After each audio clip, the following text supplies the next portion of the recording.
OneCNC CAD CAM Made easy.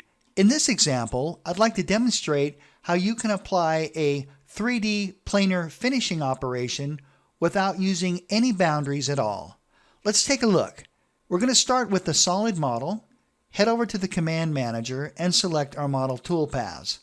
From there, we're going to select our planar finish face machining operation. All we need to do is left-click on the surfaces that we'd like to apply the toolpath and then right-hand mouse click. At this point, we're going to define our tool. I'm using a 3/8 diameter ball end mill. I'm going to say the speeds and feeds look great, so I'll click Next on that. Our clearance values look good. We'll click Next on that.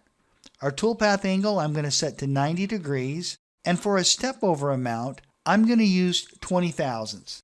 Let's type in 20 thousandths. I'm going to use a constant step over and zigzag. Let's click Next. All this looks good. Let's click Finish and let OneCNC generate the toolpath. Very good. Let's quickly take this into preview.